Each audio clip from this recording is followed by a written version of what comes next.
Yay! Hello, hello. Welcome. How is everyone tonight? Welcome to the second season of Shore Leave Book Club. That sounds very fancy calling it a season, but I like it. I'm sticking with it.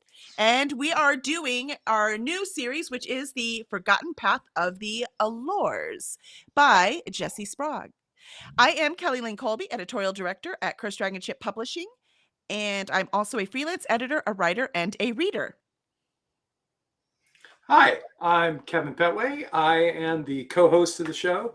I am a writer. I write humorous fantasy. I wrote the Misplaced Mercenary series and the Wrong Way series, and am currently writing the Books of the Bastards, which will all release more or less simultaneously when it gets finished in a year, probably. Very excited about that. And in the middle, sandwiched in between us, I didn't know it was going to do that. We haven't had 3 people on before, so I think that's very interesting. I'll see if Zafo can help me fix it for next time. But meanwhile, in between us is the illustrious author of this series and many, many, many other books, is Jesse Sprague. Welcome, Jesse. How are you feeling this evening? Nervous. Are you ready to get grilled? Sure. So real quick, let's say hi to the other book club members who have made their appearance today. We have Molly on. Molly says, oh, hi, by the way. Hello, Molly. Hello, Molly. Let's see. We also have Alicia on, and Alicia's here for moral support. We'll take it, Alicia. Thank you. Welcome in. And we have Mel. Mel just finished in the nick of time, and I have thoughts. Good, Mel, please. We want your thoughts. That's the fun part. And we have all the highs in there. And Molly says, hello, Jesse, Madam Sprague, best Lady Jessie. I don't know. Do you have a nickname that we should call you? I just call you Jessie, right? But Molly is trying to give you another moniker. In our group chat, I'm called the mean one. That's true. She is. She's called the mean one. She is. But let's talk about Rose of the Deadlands. So fun. I finished it today. It is fresh in my brain, and I cannot wait to talk about it. So I want to do the first praise. We're going to start with praise because I think praise is the way that we should always start. I love the magical creatures you had. You started with the Fyra, and you have griffins, and you have lions, and I'm just wondering, did you have fun making these creatures? Did you have specific realms you wanted them from? Or were you just like, I always wanted to write a griffin, I'm going to put one in? I think that's complicated because I built this world originally when I was 13. So a lot of it was upgrading my 13-year-old madness. So the central countries all had their magical creatures built in. Mm-hmm. But as an adult coming back, I'm like, okay, it doesn't make sense that Birdwind has a griffin and this country has nothing magical at all. So a lot of them were built for this story. The Fyra was the main one, is making a more commonplace beast that could kind of bridge the gap between the triad. Does that make any sense? Yeah, it does. It makes perfect sense. I like that. I mean, as a 13-year-old, it's really aspirational, right? I want one of those. I want to write that. I want one of those in my backyard. And even if it wasn't the way that it happened and the way that it got written, it looked like, those places took their identities from the creatures that were already there. And so it wasn't, it just looked like a clever bit of world building, which I appreciated. I mean, a lot of it was like for this book, making Neswolves versus just wolves was like, well, why do they just get wolves? That's not fair. Yeah, but wolves are cool. Well, no one said they weren't the coolest. Yeah, and Neswolves are cool because you got the impression that the Neswolves were a little bit more clever than the lions, or at least Cesara's was. Mhm. I love the fact, and I just kept returning to this as I was reading it, that the entire book had a sort of dreamlike quality to it, um, where they're listening to the land singing to one another, and even like the gravel and the water, and people are talking to each other in their heads, and um, the you could the just the even the mechanics of the way that seeing worked had a very dreamlike aspect to it that really resonated with me. I really liked that a lot. It made everything about it, even the things that they might have considered mundane, feel mysterious, and really pulled you through the book, which I thought was fantastic. Yeah, see, Molly liked it. Molly says that she didn't feel like it was contrived to make the wolves Nez wolves. So you did good. It just felt natural, like it should be like that. Mhm. I loved it. It felt very natural, Molly says. Yep. I agree. I agree. So we like the world building. So talking about the animals and then now the magic system.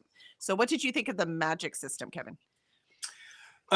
Well, again, I felt like all of the components uh, here were contributing to the overall, uh, not even so much a theme, just like the ambiance of it. Yes. And I felt like the magic system did that too.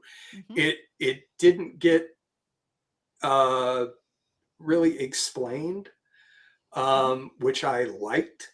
I hate it when things get over explained and just the mystery just all goes out of it. Mhm. Um, so I thought that was great, and it fit in. It was of a piece with the Mhm. world, um, which that was probably the best part of it. Was the world That building in general? Yeah, I agree. Yeah, and it all gave you that sense of mystery and things hiding behind the scenes, and from the characters to the magic system to the animals to Mhm. the lands, everything. And I thought that was very deftly done. Yeah. It reminded me of the places of power that you did, right? Because they had their power attached to their land and it was only nobles.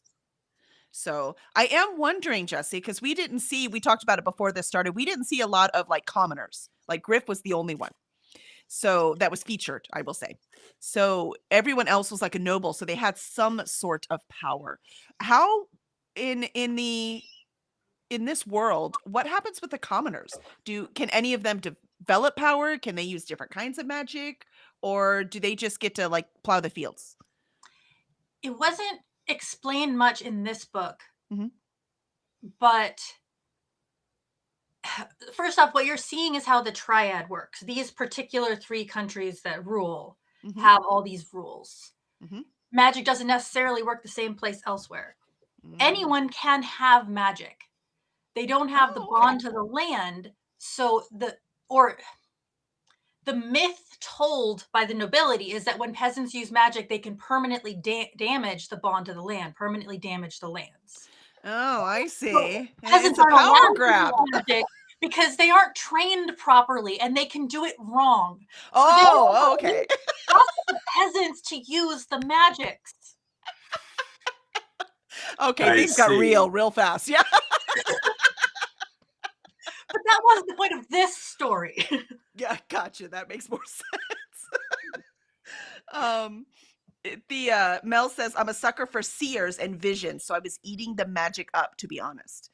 I also liked that they liked the fact that a seer to see the future, I will not say it's common, but they had some of those. But one that sees the past was very rare. I think that was interesting. I don't know I had seen that before. Is there a reason? Like what was the motivation for developing it like that?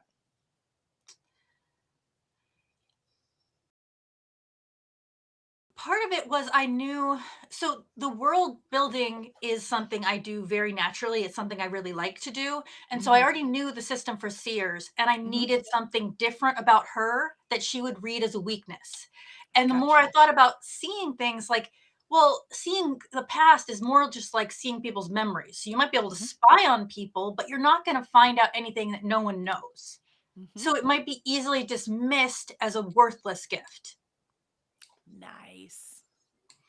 Yeah, that makes perfect sense. I love it. I love it. Yeah, Alicia says interesting. Yeah, exactly, right? It's really fun. Um, oh, also I like that you spell Griffin the way I do. Just in case you're wondering. If y'all a little behind the scenes, Griffin can be spelled like Jesse did, Gryphon, which is how I prefer it too. Maybe it's our classical fantasy reading, right? Is why we like it. How do you spell it, Kevin? It depends.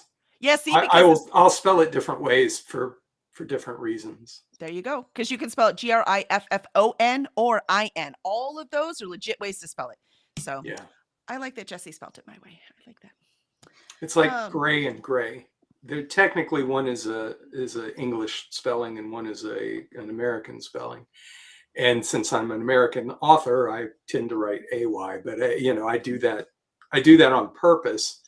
Mhm. And Griffin really just it depends on what kind of mood I'm trying to set.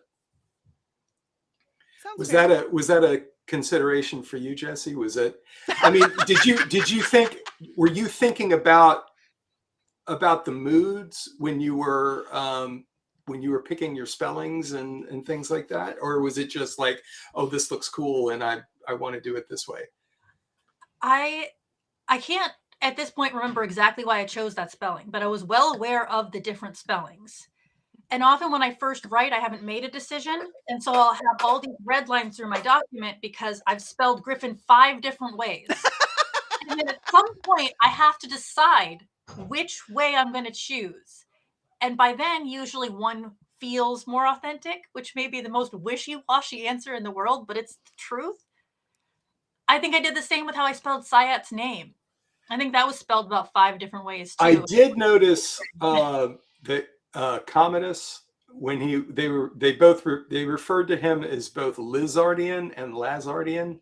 Mhm. And I wondered actually if that was purposeful. Like, did it mean something different from different people, or the way they pronounced it, or something like that, or was it that was just like an artifact of of writing? Dependent on where it was, it could have been one of both. I know that the different cultures say things differently, and I tried to communicate that in very specific ways. Okay. But Nice. Too subtle for me, Jesse. You lost me. Um, Alicia says, I think of gray as a color, AY, and gray EY is someone's last name, which is how it's most often in this country. But last names have no rules. Do whatever you want with them. And Mel says, I read a book where it was spelled Griffin before, and it threw me off. Well, that author was right. That's one of the ways you can spell it. I love it. I love it. It makes it fun. I think All right, let's see. Okay, let's get, there's one thing I really want to talk about, and that this book, like, I don't know how you market it always, but romantasy is one of the categories for this one, which is how I talked about it, right? But this one, it's much heavier in the fantasy than it is the romance, which, by the way, I prefer. And Mel also said that she was excited when she found out it was more fantasy than romance. She was like, okay, I'm in. So, I mean, did you do that on purpose? Do you like what were you trying to do more romantasy, or like, I'm just curious. it's hard for me to know Mm, what something is. I have always tried to market these as romantic fantasy because mhm. I see them as fantasy first and romance second. Yeah, I would agree with And that. Yeah. romantasy is not really something I read. So Mhm, people said I should use the tag, and it seemed to fit okay, but mhm. I never intentionally marketed it foot first that way. I always tried to go foot first with romantic fantasy. Yeah, And makes it sense is to You me. more ever romantic than my other stuff, so it felt romantic to me. So That's I right. don't You're know. like, to me, it was darn right sweet. you ever have readers pick it up and be like, hey, where's all the banging? Yes. So I can often tell the difference in reviews with what people are expecting. And I'm not saying people have every right to feel however they feel about my books. But sometimes the wording will tell me, okay, you came in here expecting them to be banging on the table. And they're not. And they were never going to be doing that. Yeah. And so you're disappointed for something that I was never going to deliver. Yeah, I'm like, I'm sorry, I don't know what to tell you. I will say that it was very brave to have these sex scenes actually be between the not romantically involved couple. I laughed so hard. I was like, nuh-uh. The first sex scenes are like not between our two main characters. I laughed so hard. Did you notice that, Kevin? Did you? I did, and I thought about it, but of course, like I was saying, Jesse has got. Jesse, do you know how many books you have out now? I don't, but I know at one point it was 9, so it has to be more than that. She's got a lot. There's at least 15. She's got way more than that. Yeah. And this was the only one of her books that I had read before. But I actually really liked the way that that Sayat and Felix, they don't get together until the end, and then when they do, it's really impactful on the story. It means something, and I really appreciated that. It was very story forward, which I completely enjoyed. Yeah, but I have a bone to pick. I have a bone to pick. We waited the whole book to see them get together.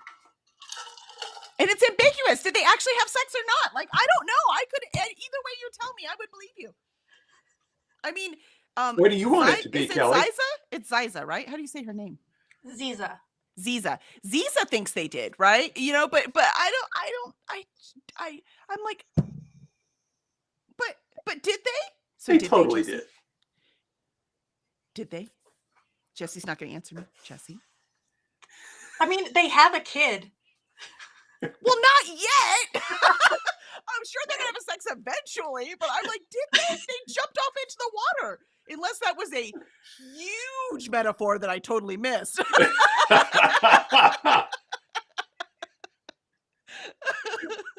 So as I write, I'm becoming more comfortable with closing the door a little later on some of those scenes. So my later books will go a little further. But, and this is going to sound like a crazy author thing because it probably is. Some characters are much more open to sharing that information, and some characters are much more private. And Sayat and Felix did not want to share that information. That was a private thing that they shared with me because I am their author. But it was not to be shared with the world. I love it.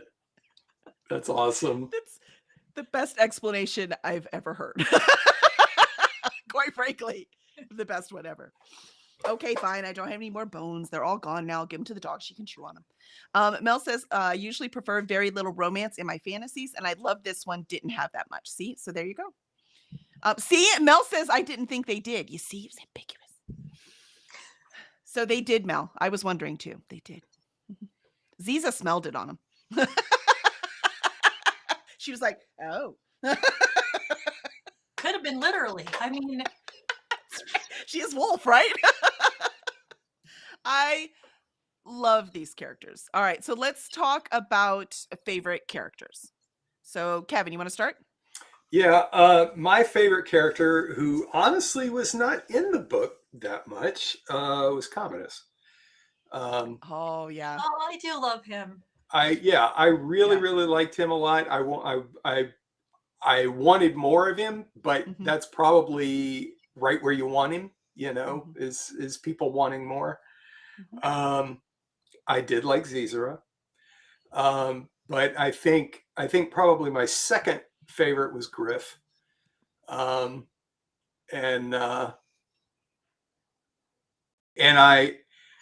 I did feel a little heartsick about that, because I felt like we were going somewhere with him, like he was in the middle of an arc, and then he just, it got chopped off.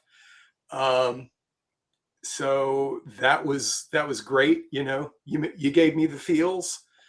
And I even like Norlin.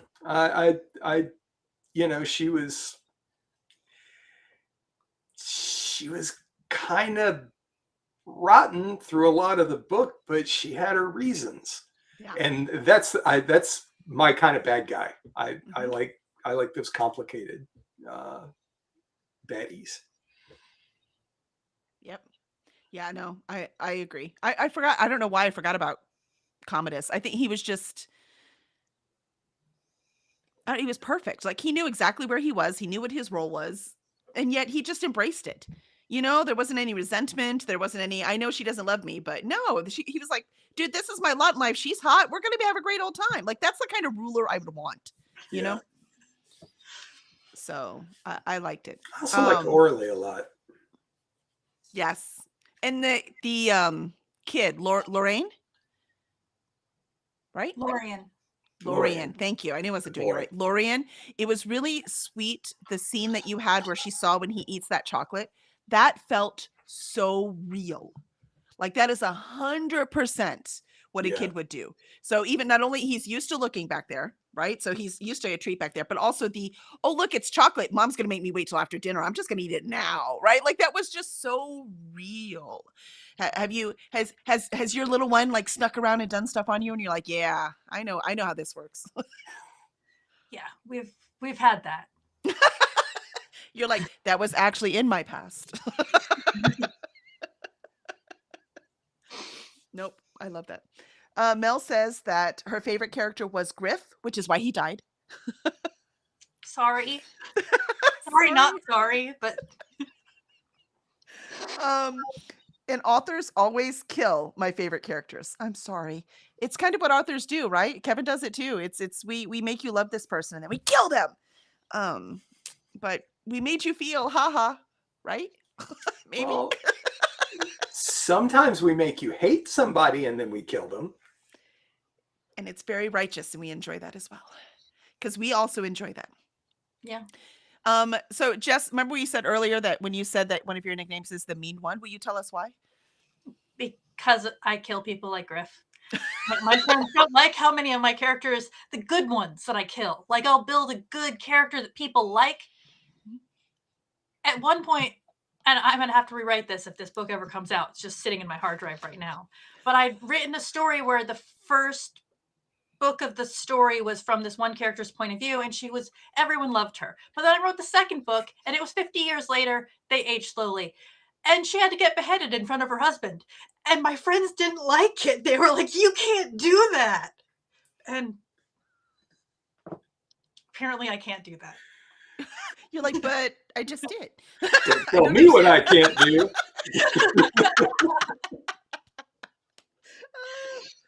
Oh my gosh, I love that. I thought it was just because we had like 3 Jessies in the Discord and you were the meanest one out of them. How rude. Just for that, I'm going to have her edit your next book, and then you'll see how mean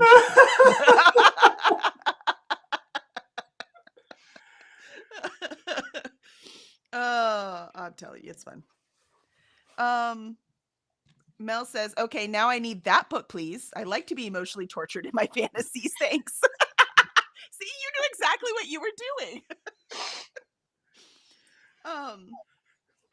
Let's see. Yeah, see, I have right here in my notes, loves Azara. That's I just love her. And the first sex scene, we talked about that. I thought that was hilarious. Oh, I like the kind of slingshot thing.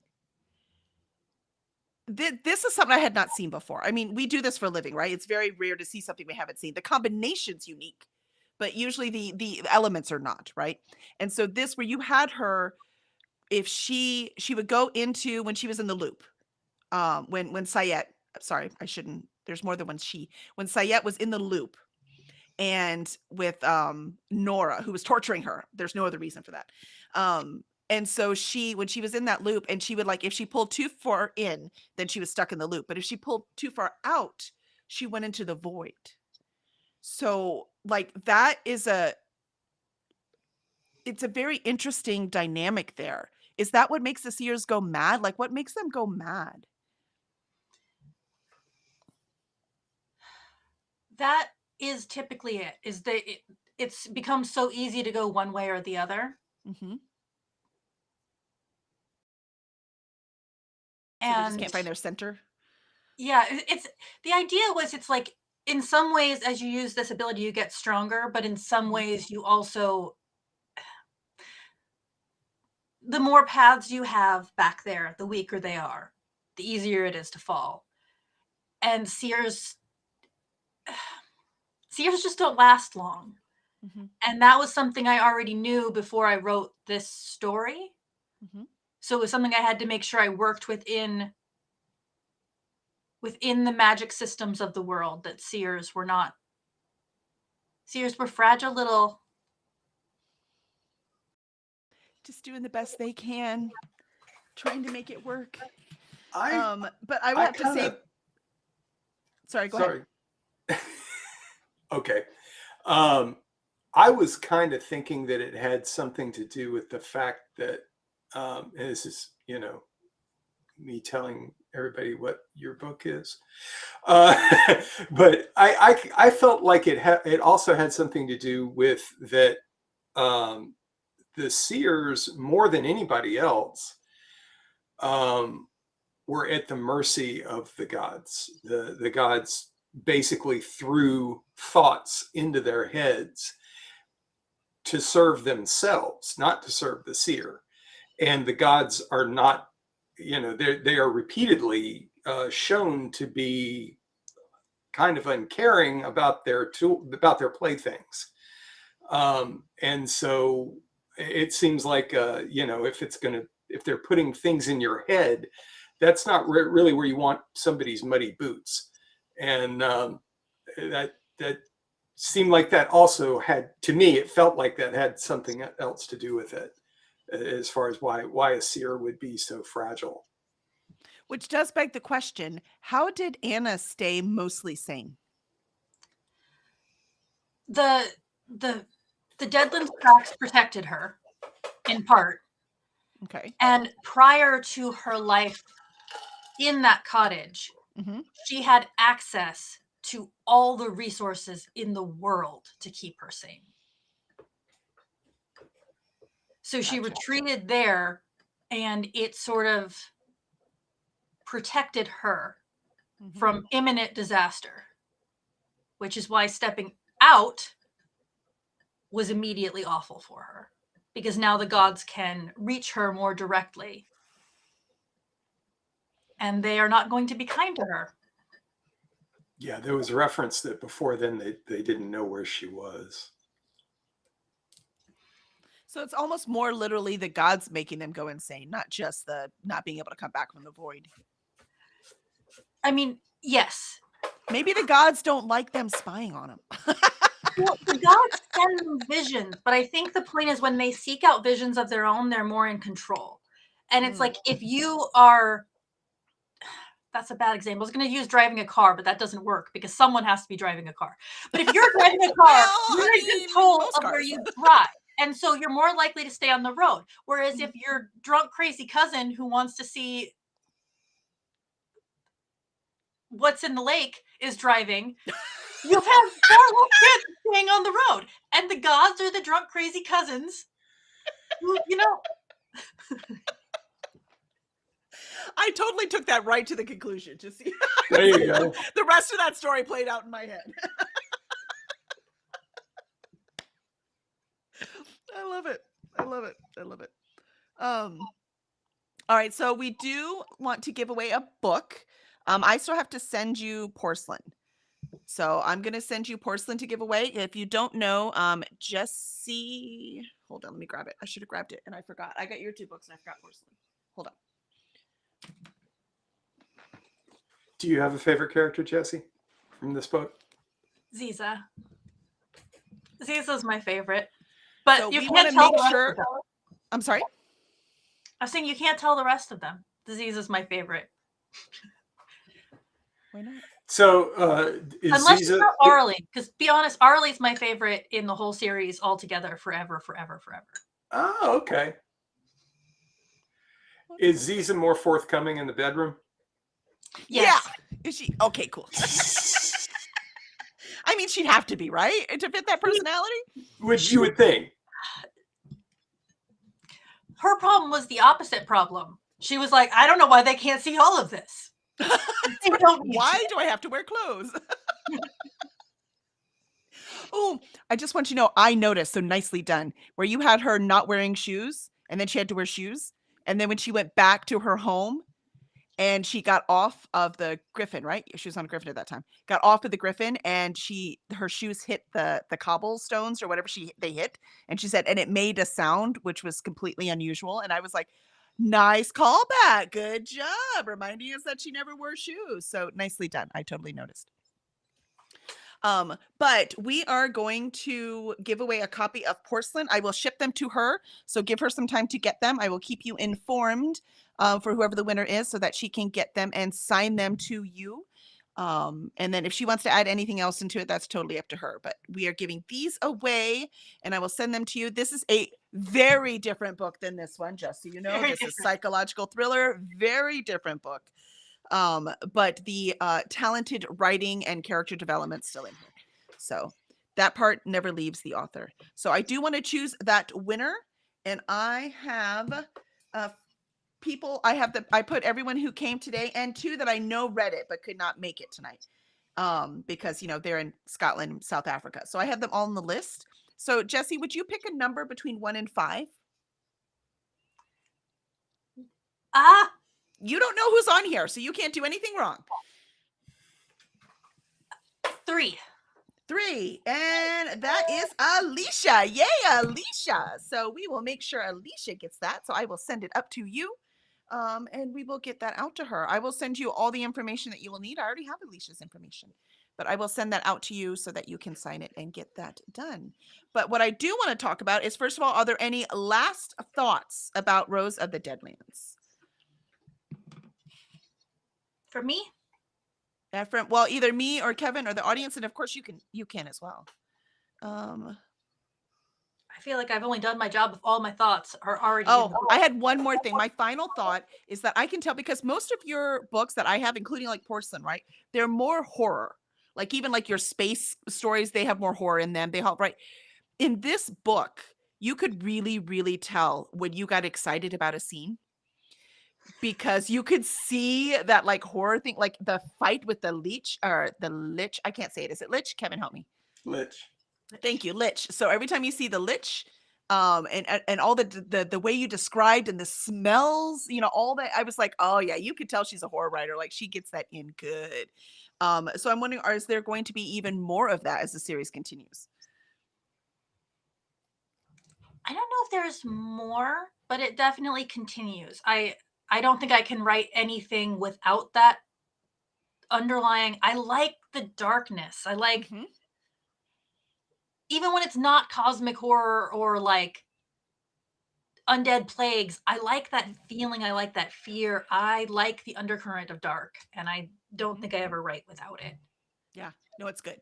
And when it comes to this one, where you have also the romance in it, it gives a really nice balance too, and it makes things more important. So I liked it. So that I think that was my last thought. Do you have a last thought, Kevin? I do. So I know that the next book is, I guess, primarily about Zizra. But the character that I'm really eager to see on the page, who is a constant presence throughout this book and never actually makes an appearance, and I don't know how that we're pronouncing his name, is Irigis or Irig. The Aragus? high, what? Aragus? Okay. Yeah, the high lich of the other country. And just because he gets referenced so often, and there's he's got so many relationships with all of these different people. I really, really want to see him, and I assume he's going to show up at some point. But you don't have to tell me because we haven't read those yet. But I'm eager to see him if he does. Well, let's just be honest about me as a human being. I do not write high liches that do not show up. Excellent. Like, sex scenes, I don't know, but liches, they're gonna be there. Well, I love those relationships, and so not only is he a presence, but also his relationships with all of those people are there. You get to see them. You just only get to see half of them, and so it leaves you really wanting to see what that's going to look like. Very excited about it. Yeah, I love it. That's pretty darn cool. Let's see. Mel says, "Ooh, I was just looking at Porcelain earlier. The one with the haunted doll. Yep, that's the one." And Mel says, "Congratulations to Alicia. Woohoo!" And she says, "Oh, wow, that's awesome. Thank you." And Mel says, "You write horror in space? Oh, I definitely need to check out your backlist. I love space horror." You want to tell us a little bit about which one was the space horror so that Mel can find it? My Aspect Wars series is Necromancers in Space. And my the name of the series is gone, but the first book in it is Spider's Game. I was gonna say the spider one, right? That's the one I read before. Spiders in Space. Mm-hmm. So I think those both qualify as space horror. Spider's Game is definitely more horror. It's more about the universe, the creation of this creature and how it came to be, and all the horrible things it's doing. The characters are very morally gray. Aspect Wars, which is Bone River is the first one, is much more similar to Rose of the Deadlands in that it has a lead female character who is in general likable. She is very rude and very she's selfish, which to me differentiates her from most other lead characters you see. She is a hero because there are things she wants on the other end, not because she actually is trying to save the universe. I like that. And I don't know why you can't remember the name of the spider one, because it's the Drambish Contaminant trilogy. Oh, that's why. The name of the spider species is Drambish. Just there you go. I don't know why you couldn't remember that. I don't understand. Because I have too many books, I can't remember them. So remember that our next book is Exile of the Wolf, and we will be talking about this one on the 4th Friday in February, which I'm pretty sure is February 27th. And that will be on the stream ending thing, so it'll be there too. So we will be reading this one, and I'm quite excited about it because it has my favorite character in it, Zazara. Now, the thing I do want to ask is that this story isn't over, right? So does this continue? You said the Lich does show up, right? So are these characters still in this book? Yes. Perfect. So I don't remember the exact time gap at this point, but I think it's like 6 months or a year later that the story picks up. And you pick up with Ziza and Vash, who you don't meet in book 1, but he's vaguely referenced. And they're the point of view characters. But Felix and Sayat come in. They're in the story. Everyone, it's a linked world, and they are still friends. So it's all the same relationships. You're just in a different point of view. Good. I love it because that's how I described it, right? Like it's the same story arc, but it's like a different couple is featured in each book. Perfect. So 6 months to a year later, are Felix and Sayat actually communicating now? That was the most frustrating part of the beginning of the book. I'm like, you could just tell him, you could just tell her. Children. Yeah, well, and everybody else who knew them was like, you could just tell her. Exactly. Children. Yes, it rang true. They communicate a lot better. Good. I mean, considering he can literally read her mind, you would think. Yeah, But I mean, he was burned pretty bad before, so I also understand his scars get in the way. absolutely. Yeah, yeah, for sure, for sure. Yeah. Mel says, on my way to pick up the spider one. Well, good. Come back next month and we'll see. Hopefully, you can win a book and maybe you can get a signed copy. I mean, we know the author. So I love it. I love it. Well, thank you very much. Are there any last words, Kevin? Yeah, I just want to thank Jesse. I really enjoyed this. I appreciate you having written it, and I also am really grateful that you were willing to come on our show with us. This is a lot of fun, and I finally get to just sort of sit and do the easy part and not have to answer all the questions. So that's kind of great. I'm enjoying it. Kevin's like, I'm in. I love it. I love it. Well, thank you. And Jesse, where can everyone find you and your work? I have a website, jessesprague.com. Pretty easy to find. I'm on Instagram as Jesse Sprague Author, I believe. And I'm on Facebook as the same. So I'm pretty easy to find. All my books are on Amazon. Very nice. And we did notice that this was in KU, which was very nice because I have the physical books, right? I prefer physical, but then I was trying to read it when I was going to bed. And for that, I much prefer my Kindle. So it's really nice to switch back and forth. So it is on KU too. So that was very convenient. So thank you very much. Thank you for taking time on your Friday to be with us. Thank you for having me. Yeah, thank you so much. Absolutely. Yeah, and thank you everyone else. Congratulations, Alicia, for winning the book. And thank you everyone else. And we will see you all next time. Bye. Yeah, we have to wave both hands, Jesse. This is the way this works. There we go. Hands. All right.